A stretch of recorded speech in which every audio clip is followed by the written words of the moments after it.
Hi there. In this lecture we see Mikhail Tal playing against Aivars Gipslis in 1958 USSR Championship. E4 from Tal, we have a Sicilian Defense, knight f3, e6, d4, c takes, knight takes d4, a6. The can variation, so knight c3, b5. So black isn't moving pieces yet. Black's actually configuring the pawn structure. But the thing is, the king is in the center.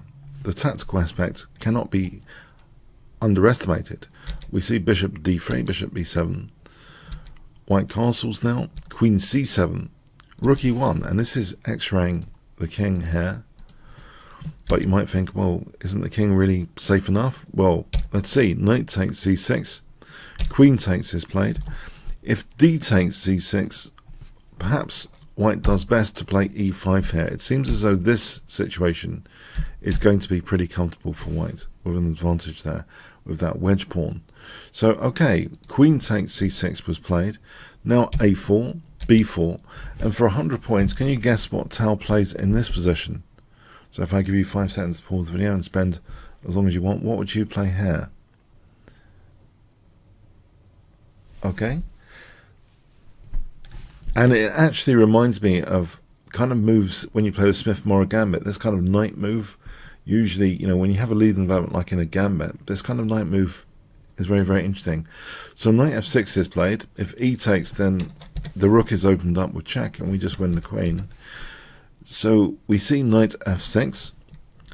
And now, a very interesting move actually, bishop d2. After knight takes d5, e takes. Black dare not play here queen takes d5. Black plays queen c5. If queen takes d5, the point is that bishop d2 is revealed. Guess what white plays in this position? Black is threatening checkmate, by the way, as well. So you need to parry that. But there is a move which just is a knockout win here, basically. Okay, bishop e4, just skewering the queen and bishop and defending the mate threat. So this is just winning the queen. It's a winning position. So we see queen c5, but now bishop e4, and this looks like a very dangerous scenario with d takes now threatened sometimes, and then an intermediary e takes f7 if needed. So we see actually, let me just show that on the board. So d takes e6 would hit the bishop, and then we could play this. So this is, as an example, the kind of threat available. So we have f5, which does seem a very weakening move in principle. We see bishop f3, so keeping guard on d5. Bishop takes d5, but now a very clever move indeed. For 100 points, what would you play in this position? Brilliant stuff here in this game. Bishop takes b4, trying to drag the queen away from d5, trying to exploit that pinned e6. We have bishop takes f3.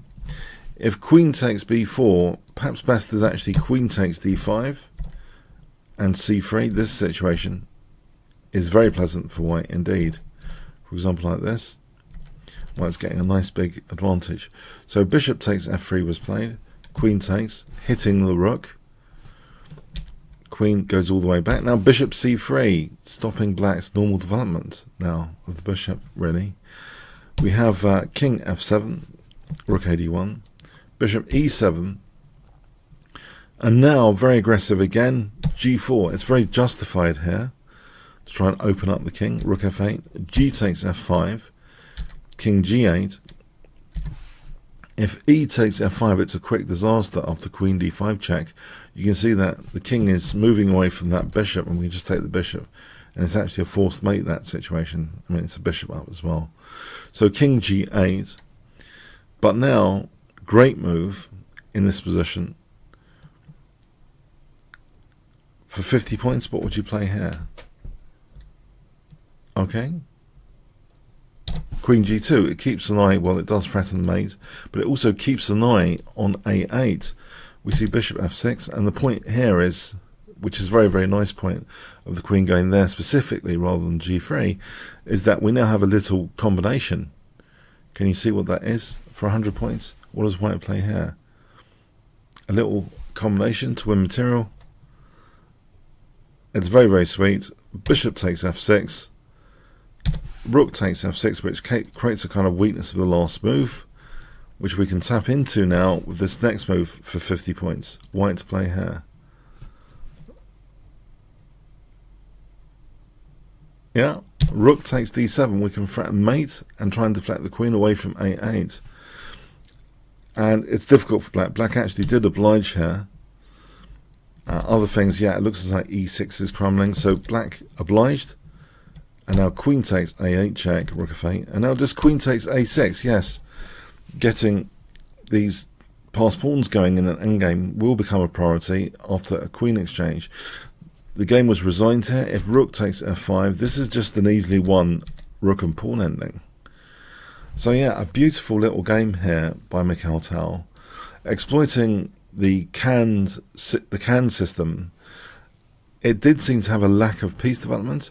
The way Tal played it in the opening was for a quick X-ray against the king, which was tapped into, and the queen's placement on c7 is kind of begging for a tempo gainer type move. You do get this quite a bit in the Smith-Morra Gambit, this kind of thematic knight d5, and it can be a big point scorer. So here, first, this a4 though is very interesting. So it adds a lot more pressure to the situation, and weakens key squares. So this is a great situation to be in. So really fantastic opening start here, getting this formidable kind of position. So nice tactics throughout. So lovely bishop takes b4, and yeah, just lovely play in general. So the little finesse move, rather than queen g3, keeping an eye on two things, trying to overwhelm the opponent with threats and responsibilities. So keeping an eye on a8 as well as g7, the key there. So this is the key to overwhelming opponents sometimes. You want to find the most precise moves which target multiple things to overwhelm the opponents. So yeah, great stuff. Fantastic game here. I thought very, very sweet game. I hope you enjoyed it as much as me. Thanks very much. Hi there. Thanks for getting to the end of the YouTube video. If you would like to see other Mikhail Tal games, I actually have an amazing course for Mikhail Tal, which is currently at 4.9 with over 400 students. You can check this out from the Kingscrusher TV page. So Chess Strategy and Tactics, Mikhail Tal's amazing games. You can check out some free preview videos as well here. If you do expand all sections, you can see the preview links to get some free previews. So I hope you do check out this course index and the free previews. So I really had a thrilling time actually checking out Mikhail Tal's games. So yeah, the YouTube video here you saw was just a sample from this course. I hope you check it out. Okay, thanks so much. Oh, by the way, comments, questions, likes, shares, all appreciated. And if you did get to this part of the video, please do leave some sort of comment like Tal fan. Okay, thanks again.